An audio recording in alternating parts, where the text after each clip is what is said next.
آئے گا۔ نسیم علی خان صاحب کوئٹہ سے پوچھتے ہیں، مفتی صاحب ایک آدمی یزید کو برا بھلا کہتا ہے اور کہتا ہے یہ لعنتی ہے، دوزخی ہے، اس پر اللہ کی لعنت کرتا ہوں، ایسے آدمی کے متعلق اور اس کی قول کے متعلق کیا عقیدہ رکھنا چاہیے؟ میرے بھائی، یزیدی ہم نہیں ہیں کہ میں خود کو یزیدی کہوں، ہم حسینی ہیں۔ ہمارے دل میں محبت حسین رضی اللہ عنہ، امام حسین امام علی مقام رضی اللہ تعالیٰ عنہ کی محبت موجزن ہے۔ ہم نے یزید سے کوئی واسطہ نہیں رکھا، ہمارا واسطہ حضرت حسین سے ہے۔ مولانا رشید احمد گنگوہی رحمہ اللہ فرماتے ہیں بسبب قتل کے فاسق ہے، تو یزید حضرت امام حسین رضی اللہ تعالیٰ عنہ کے قتل کا بدلہ نہ لے کر فاسق اور فاجر ہے، ہمارا اس سے اختلاف ہے، یہ سزا بھگ دے گا۔ رب کریم کے اس بات کی باقاعدہ پکڑ ہے۔ آپ نے یہ نواز رسول کے خون کو یوں رائے گاں جانے دیا، لیکن کافر کوئی ہو تو اس کافر پہ لعنت جائز ہے، لعنت کی جا سکتی ہے، لیکن اس طرح بہت بڑا جرم کرنے سے کفر کا کوئی تعلق یوں نہیں ہے کہ کفر تو بندہ عقیدے سے ہوتا ہے، کہ جس کے عقیدے پہ یقینی طور پہ معلوم ہو کہ کفر پہ مرا ہے تب اس پہ لعنت جائز ہے۔ اس معاملے میں علماء نے فاسق و فاجر اس کو لکھا ہے اور اس سے اظہار برات کیا ہے، اس سے کسی قسم کا کوئی تعلق نہ ہونا ظاہر کیا ہے۔ اس لیے ہمارا معاملہ اس سے یہی ہے، ہم یہ سمجھتے ہیں کہ یزید اس معاملے میں مجرم ہے، فاسق اور فاجر ہے، اس کا اہل سنت والجماعت سے کسی قسم کا، ہم اہل سنت والجماعت کے اس سے کوئی تعلق نہیں ہے۔ یہ عذاب بھگتے گا اور عذاب بھگت کے رب کریم اس کے لیے جو فیصلہ فرمائیں۔ کفر کا قول ہمارے نزدیک یہ صحیح نہیں ہے، جرم ہونا الگ ہے، کفر ہونا الگ ہے۔ اور یہاں میں ایک جملہ یہ بھی کہہ دوں کہ اگر کفر کی بات ہے تو اس طرح کفر کے فتوے اہل بیت سے یزید کے اوپر نہیں ہیں۔ میں کوئی یزید کا وکیل بھی نہیں، لیکن حضرت امام علی مقام امام زین العابدین رحمہ اللہ، انہوں نے یزید پر کفر کا فتویٰ نہیں دیا، باوجود ہے کہ وہ غازی کربلا ہیں اور حضرت امام حسین رضی اللہ تعالیٰ عنہ کے فرزند ارجمند ہیں، حضرت علی المرتضیٰ کے پوتے ہیں، اہل بیت کے سردار ہیں، تو انہوں نے کفر کا فتویٰ تو نہیں دیا۔ تو آپ ترتیب زین العابدین کو سامنے رکھیے تو اس معاملے میں معاملہ واضح ہو جاتا ہے۔ ظلم ہے، تشدد ہے، بربریت ہے، بے ایمانی ہے، یہ اپنی جگہ، لیکن کسی کو کافر ڈکلیئر کر دینا، اس کے عقیدے کی دلائل چاہیے، اس کی دلیل مطلوب ہے، کوئی اس کے کفر کی دلیل پیش کر دے۔ کسی کے جذبات کی بنیاد پہ کسی کے کفر اور اسلام کا فیصلہ نہیں کیا جا سکتا۔ یہ حلیمہ سعدیہ صاحبہ ہیں، پنڈ دادن خان سے پوچھتی ہیں، مفتی صاحب عورت جنابت کی حالت میں ہو تو اپنے بچے کو دودھ پلا سکتی ہے یا نہیں؟ میری بہن، جنابت کی حالت میں مجبوری ہے، بچہ رو رہا ہے، اگر آپ غسل کرنے جائیں گی وہ روتا رہے گا، پریشان ہوگا، تو آپ دودھ پلا سکتی ہیں، تو آپ کو جائز ہے۔ بہتر تھا آپ پاک حالت میں پلا دیں، لیکن وہ تب جب یہ مجبوری نہ ہو کہ بچہ رو رہا ہے۔ اب بچہ آرام سے سویا ہوا ہے، آپ جا کر غسل کرائیں، آپ باوضو ہو کر اسے دودھ پلائیں تو بہت اچھا، لیکن مجبوری کی حالت میں اس وقت بھی دودھ پلایا جا سکتا ہے، کیونکہ بچہ رو رہا ہے اور اس کے رونے میں یہ چیز نہیں ہونی چاہیے۔ باقی مناسب یہ ہے کہ عورت باوضو ہو کر، نہیں تو کم از کم تیمم کر کے اس طرح بچوں کو دودھ پلائے، اور اس دوران وظائف اللہ رسول کی بات اپنی زبان سے اس کی ورد ہوتا رہے تو کوئی پرابلم نہیں ہے۔ انشاءاللہ تعالی ہمیں سبق ہماری مائیں بہنوں کو لینا چاہیے۔ حضرت فاطمۃ الزہرا رضی اللہ تعالی عنہا سلام اللہ علیہا، حضرت رسول اللہ صلی اللہ علیہ وسلم کی چوتھی اور چہیتی بیٹی حضرت فاطمہ سے، جنہوں نے قرآن پڑھ کے حضرت امام حسن اور امام حسین کو دودھ پلایا ہے، اور رب کریم نے ان سے قرآن کریم کی کیا کیا خدمات لی۔ اللہ تعالیٰ ان کی قبور مطہرہ پر کروڑوں برکتیں نازل فرمائے۔ انیسہ خان صاحبہ ہیں، یہ پوچھتی ہیں حالت حیض و نفاس میں عورت کسی دینی کتاب کا مطالعہ کر سکتی ہے یا اس حالت میں بھی اسلامک ایجوکیشن بچوں کو پڑھا سکتی ہے؟ جی بالکل، حالت جنابت میں بھی اور حیض و نفاس کی حالت میں بھی خاتون دینی کتاب کا مطالعہ بھی کر سکتی ہے اور آگے اپنے شاگردوں کو پڑھا بھی سکتی ہے، بالکل جائز ہے۔ بس ایک بات کا خیال رہے کہ قرآن کریم جہاں لکھا ہوا ہو اس پر اس کا ہاتھ نہیں لگنا چاہیے. دینی کتاب اٹھا لے، میں قرآن کریم کی بات نہیں، عام دینی کتاب کی بات کر رہا ہوں، تو اس پر ہاتھ نہیں لگنا چاہیے. پوری آیت نہ پڑھیں، پوری آیت پڑھنے سے پہلے اس کے سانس کو توڑ دیں تاکہ وہ شریعت کے جو شرائط ہیں وہ آپ پر لاگو نہ ہو سکے اس معاملے میں. تو باقی آپ مطالعہ بھی کر سکتی ہیں اور بچوں کو پڑھا بھی سکتی ہیں، آپ کے لیے جائز ہے.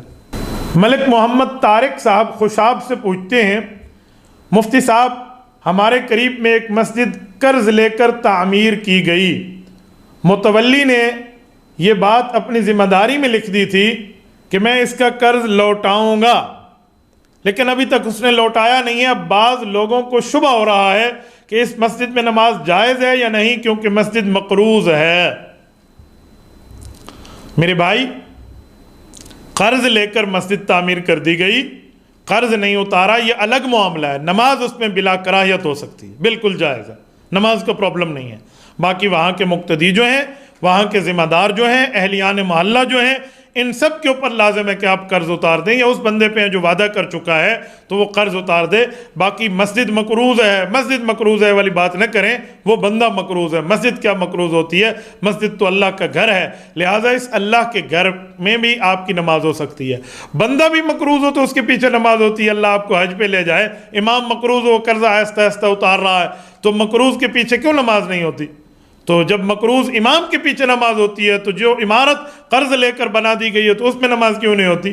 رسالت امام علیہ السلام کی زندگی میں اکثر طور پہ قرض بھی رہا ہے، تو رسالت امام علیہ السلام قرض لیتے، دینی معاملات میں پھر لوٹا دیتے.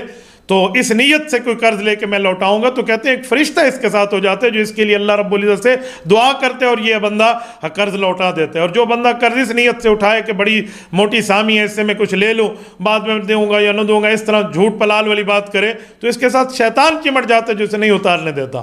تو لہٰذا قرض لے لیا تو اب قرضہ اتارنے کے لیے اس کے ہیلپنگ ہینڈ آپ بھی بن جائیں، محلے والے بن جائیں. باقی نماز کے اس مسجد میں کوئی پرابلم نہیں ہے. حافظ عزیر فاروق صاحب ملتان سے پوچھتے ہیں، مفتی صاحب اٹیچ واش روم میں وضو کرنا کیسا ہے؟ کیونکہ آج کل جگہ کی تنگی کی وجہ سے ایسے بنائے جاتے ہیں. حافظ صاحب اٹیچ واش روم میں ایک دو تین باتوں کا ذرا خیال کر لیں. پیشاب پخانے کی جگہ الگ ہو اور وضو کی جگہ الگ ہو. علماء کہتے ہیں احتیاط یہی ہے کہ دونوں کا پانی بھی ایک جگہ نہ ہو، اس کی نالی الگ ہے، اس کی نالی الگ ہے، تو اس جگہ آپ وضو کر سکتے ہیں. جگہ پاک ہونی چاہیے چھینٹوں وغیرہ سے، تو بالکل ٹھیک ہے. ورنہ ایک جگہ پہ جو لوگ کرتے ہیں تو یہ مناسب نہیں ہوتا. جو وضو کی دعائیں ہوتی ہیں پھر بندہ وہ دعائیں کیسے پڑھے گا، وہ دعائیں کی ترتیب کیسے چلائے گا؟ تو اس کو ذرا دیکھ لیں. تو لہٰذا اس سے تھوڑا جدا ہو تاکہ آپ دعائیں بھی پڑھ سکتے ہیں اور جو ہے نا کیا کہتے ہیں وہاں پر وضو بھی کر سکتے ہیں. تو وضو جائز ہے. بہتر تو تھا الگ الگ ہو، لیکن اٹیچ واش روم میں بھی ان شرائط پر وضو ہو سکتا ہے. عابدہ حسین صاحبہ بکھر سے پوچھتی ہیں، مفتی صاحب ایک عورت شادی شدہ جوان ہے لیکن بیماری کی وجہ سے اس کے ہاتھ اور پاؤں کانپتے رہتے ہیں، یہ بالکل اپنی خدمت نہیں کر سکتی، خاص کر اپنے بالوں کی خدمت نہیں کر سکتی، صفائی ستھرائی بھی. ایسی عورت کو بال کٹانا جائز ہے؟ میری بہن، کوئی بندہ اس کو کھانا بھی تو کھلاتا ہوگا نا، پانی بھی پلاتا ہوگا، واش روم بھی لے جاتا ہوگا، باقی معاملات بھی اس کے تندرست رکھتا ہوگا، اس کے کپڑے وغیرہ کی ترتیبیں، تو وہی بندہ اس کے بالوں کی صفائی بھی کر دے. آپ کیوں خواہ مخواہ اس خاتون کو گنجا کرانے کے چکر میں ہیں؟ تو میں اس کی اجازت نہیں دے سکتا. جس طرح مرد کو رب کریم نے داڑھی کے ساتھ حسن دیا ہے، عورت کو سر کو بالوں کے ساتھ حسن دیا ہے. یہ حدیث پاک ہے، سبحان من زین الرجال باللحا ونساء بالقرون، او کما قال علیہ الصلوۃ والسلام. رب کے فرشتے آسمانوں پہ دعا کرتے ہیں، میرا اللہ تو پاک ہے، تیری وجہ سے اے اللہ تو نے مرد کو داڑھی کے ساتھ، عورت کو سر کے بالوں کے ساتھ حسن عطا فرمایا. محمد ظفر لاہور سے پوچھتے ہیں، مفتی صاحب ایک عورت باہر ملک کی ہے، ملک پاکستان آئی ہوئی تھی اور پیچھے اس کے اپنے ملک میں اس کا شوہر فوت ہو گیا، ایسی عورت عدت کہاں گزارے؟ بھائی محمد ظفر صاحب، ایسی خاتون کو چاہیے وہ فوراً اپنے شوہر کے گھر وہیں چلی جائے تو وہیں جا کر عدت گزارے. باقی اس کو عدت گزارنے کے لیے یہاں نہیں رکنا چاہیے. تو بہتر ہے کہ خاوند کے گھر عدت گزارے، جو اس کے پروسیس کا وقت لگے گا ڈاکومنٹس وغیرہ میں بس وہ لگ جائے، اور اس کو چاہیے جو اسی گھر میں جا کے عدت گزارے۔ اگر اس کو اپنی عزت وغیرہ کا وہاں کوئی خطرے کا معاملہ موجود نہیں ہے تو پھر اس کو عدت گزارنا وہی چاہیے جو اس کا خاوند کا گھر ہے۔ عبداللطیف صاحب سرگودا سے پوچھتے ہیں، مفتی صاحب ایک آدمی نے اپنے بھائی کو کال کی، اس نے کال نہیں اٹھائی، دوبارہ کال کی، والدہ نے کال اٹھائی، تو اس بندے نے قسم اٹھا لی کہ آئندہ اگر میں نے بھائی کو کال کی تو میری بیوی پر 3 طلاق۔ انا للہ و انا الیہ راجعون۔ اب بتائیں یہ آدمی کیا کرے؟ اب کیا کرے؟ اب جا کر ڈھول بجائے اور کیا کرے؟ خدا کے بندے، اتنی بڑی قسم اس نے کس بنیاد پہ اٹھا لی ہے؟ جب اس نے 3 طلاق کی بات کر دی، اب یہ کال کرے گا تو طلاقیں ہو جائیں گی۔ خدا کے بندے، ان باتوں پر طلاقوں کی چیزیں ہوتی ہیں؟ قیامت کا جو ہے نا قرب آپ نے بنا دیا، نشانیاں پوری کر رہے ہیں، اور آپ نے طلاق کے معاملے کو باعث اطفال بنا دیا ہے، بچوں کا کھیل بنایا ہوا ہے۔ اب یہ خود گدھے پہ سوار ہو بیٹھا ہے، تو میں اس کو کہاں سے نیچے اتاروں؟ جو اللہ تعالیٰ نے گنجائش دی تھی، ایک کے بعد پھر رجوع ہو سکتا تھا، دوسرے کے بعد ہو سکتا تھا، اب اس نے تینوں ہی کہہ دیے ہیں۔ جب تینوں کہہ دیے تو اس نے گنجائش اور اسپیس خود ختم کر دی ہے، تو اب ہم اس کا کہاں سے حل لے کر آئیں؟ اب اس نے دوبارہ کال کی تو بیوی طلاق ہو جائے گی، لہٰذا اس کا کوئی اور حل ڈھونڈا جائے۔